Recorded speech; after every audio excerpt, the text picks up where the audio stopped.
டேய் மாப்ள, டேய் மாப்ள, எப்படா துபாயில இருந்து வந்த? இன்னைக்கு தான் உங்களை வந்தேன், காலையில வந்தேன் மாப்ள. எனக்கு கல்யாணம் மாப்ள, அதான் உங்கள்கிட்ட சொல்ல வந்தேன். கல்யாணமா? டேய் சூப்பரா மாப்ள. பரவாயில்ல மாப்ள, ஒரு 3 வருஷமா நல்லா சம்பாதிச்சுட்டு துபாயில. அதுவா 15 லட்ச ரூபா சம்பாதிச்சிருக்கேன் மாப்ள. அதை வச்சு தான் அந்த கல்யாணத்து வேலையெல்லாம் முடிக்கணும் மாப்ள. மாப்ள சூப்பரா. டேய் கல்யாணத்துக்குலாம் பார்த்து செலவு பண்ணு மாப்ள. எல்லா காசையும் கல்யாணத்துக்கே செலவு பண்ணிடுறாங்க. டேய் என்னடா பொண்ணு மாதிரி பேசிக்கிட்டு இருக்க? கல்யாணத்தை பார்த்து செலவு பண்ணுண்டு. ஏண்டா கல்யாணத்தை வந்து நல்லா ஜாம்னு வச்சாதான் இந்த ஊர் உலகமே என்னை பத்தி பேசும். இந்த ஊர் உலகத்துக்கே தெரியும்ல நான் யார் அப்படின்னு.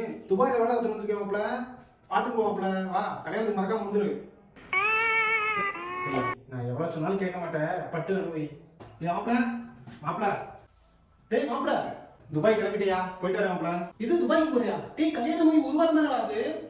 அட அதை வேற ஏன் மாப்ள கேட்குறேன்? கல்யாணத்தை நல்லா ஜாம் பண்ணணும் அப்படின்னு சொல்லிட்டு கையில இருந்த 15 லட்ச ரூபாய் செலவு பண்ணிட்டு வெளியில வேற 2 லட்ச ரூபாய் வட்டி வாங்கி செலவு பண்ணிட்டேன் மாப்ள. இப்ப பார்த்தா கடைசியில வீட்டுல மளிகை சாமான் வாங்குறது கூட கையில காசு இல்லை மாப்ள. வேற வழி மாப்ள, அதான் துபாய் கிளம்பிட்டேன் மாப்ள.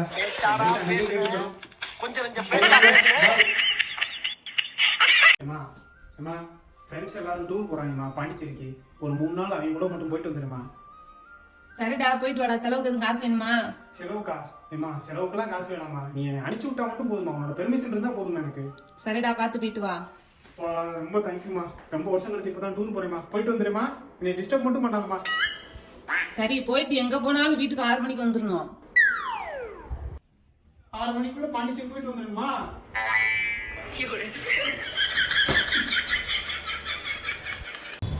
போகுமா.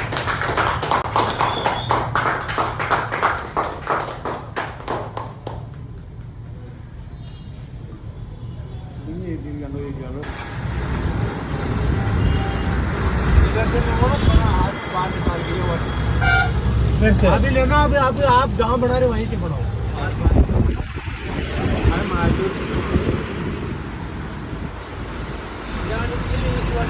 रुको रुको रुको।